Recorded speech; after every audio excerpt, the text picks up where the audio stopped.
자, 오늘은 고래를 위하여 정호승의 시를 통해서 상징이 무엇인지를 공부해 보도록 하겠습니다.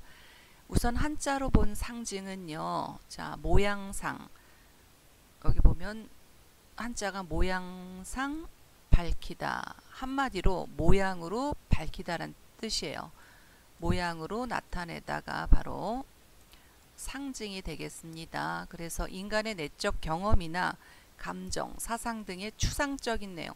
자, 추상이니까 눈에 보이지가 않겠죠. 눈에 보이지 않는 내용을 구체적인 사물로, 눈에 보이는 그런 사물로 나타내는 것. 눈에 보이지 않는 생각이나 느낌을 우리 눈에 보이는 사물. 사물이니까 눈에 보이겠죠. 그 다음에 동식물, 동물과 식물 역시 보일 수가 있는 거죠. 등으로 나타내는 것을 우리가 상징이라고 이야기합니다. 다시 한번 보면요. 인간의 내적 경험이나 감정, 사상 등의 추상적인 내용을 구체적인 사물로 나타내는 것을 상징이라고 합니다. 추상적인 거, 눈에 보이지 않는 거, 그러니까 그것을 구체적인 사물로 나타내는 것이 상징이라고 할 수 있겠습니다. 상징의 종류에는 문학적 상징, 개인적인 상징이 있는데요. 작가가 문학 작품 등에서 사용하는 독창적인 상징을 이야기하는데 이 상징과 비교를 해보면 비유는 원관념과 보조관념이 모두 나타나고 유사성이 존재하죠. 근데 상징은 사실은 유사성이 존재하지 않아요. 보조관념만 나타나는 것이 상징입니다. 그래서 맥락을 알아야 상징을 우리가 알 수 있다는 특징이 있습니다. 여기 보시면 추상적인 내용은 나타나지 않고 상징물만 나타나는 것이 바로 상징인데요. 개인적인 상징, 이거는 시를 알아야 우리가 알 수가 있겠죠. 예를 들면은 김유정의 동백꽃이라는 글을 통해서 보면은 자, 이 동백꽃이라는 거. 근데 소설 속에서는 생강나무라고 이야기하는 거죠. 생강꽃. 자, 이것에서는 순수성 또는 향토성 또 사춘기의 순수한 사랑 등을 그려냈는데 이거는 문학을 알아야 알 수가 있는 거죠. 그래서 글을 통해서 알 수 있습니다.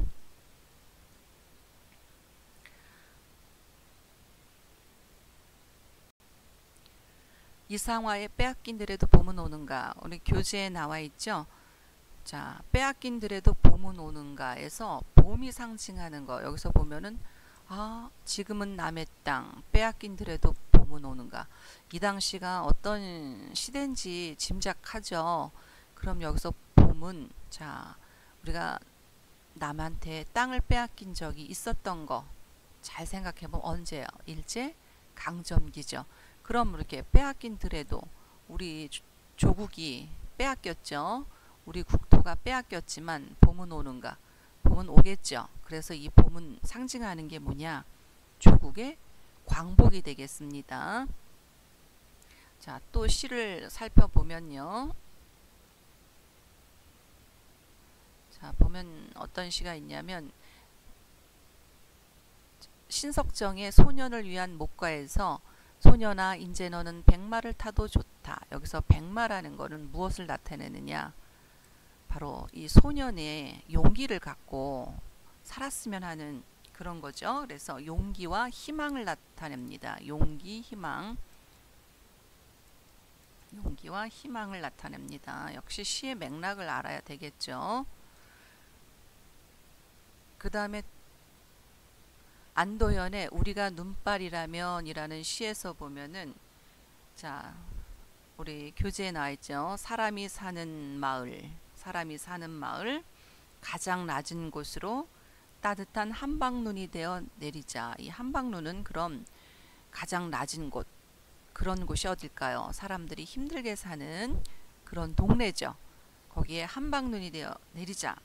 눈이라면 차가운 의미지만 여기서 따뜻한 한방눈이니까 바로 그런 없는 자, 힘든 자, 소외된 자에게 위로와 희망이 되는 눈이 되겠다 이런 얘기죠. 위로와 희망.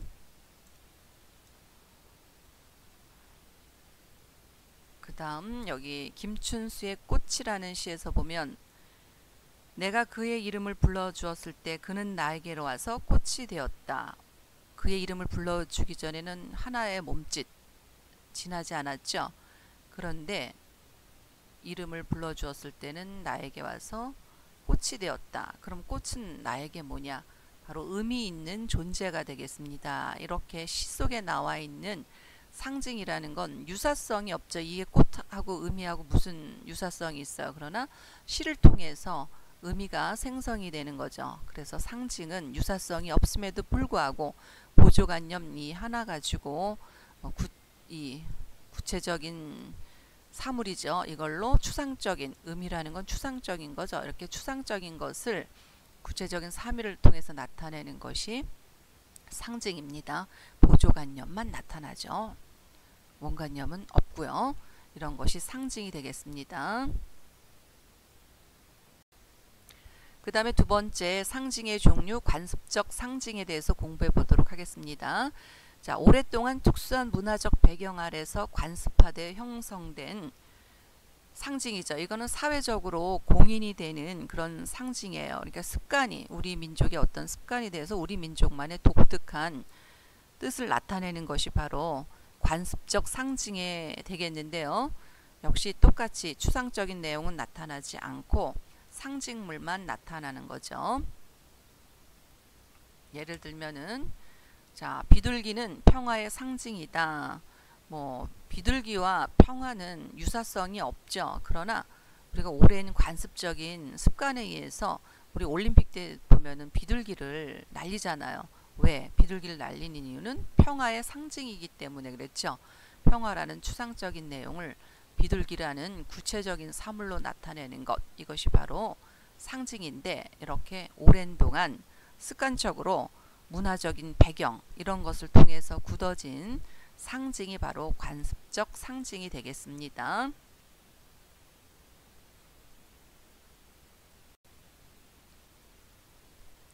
자, 관습적 상징에는 또 뭐가 있는지 볼까요?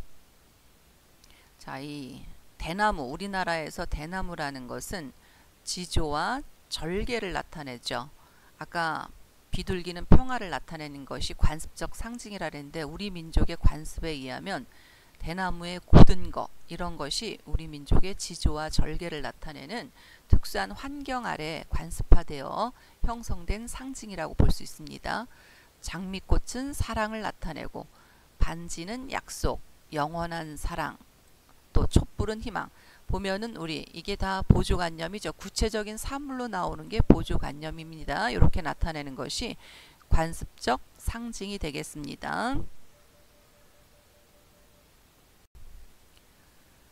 자, 비둘기, 장미, 반지, 촛불 바로 보조관념만 가지고서 나타내죠. 그런데 이런 것들 평화, 사랑, 약속, 영원한 사랑, 희망은 추상적인 사물이죠. 추상적인 개념을 이런 구체적인 사물로 나타내는 것 상징입니다. 이런 거 드러나 있지 않고 보조관념으로 나타나는 바로 관습적 상징에 대해서 공부해 봤습니다. 그 다음 원형적 상징에 대해서 공부해 보도록 하겠습니다. 인류의 잠재의식 속에 공통으로 내재해 있는 상징이 바로 원형적 상징이라 그랬죠.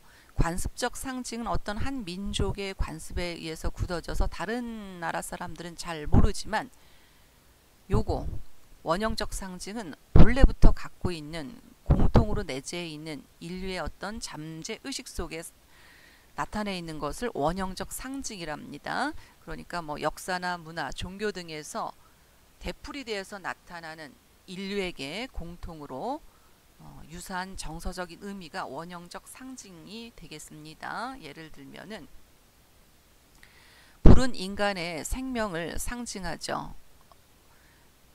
이런 것들이 이제 원형적 상징이에요. 우리 내재된 것 중에 인간의 생명이라는 추상적인 어떤 내용을 불이라는 구체적인 사물로 나타내는 거.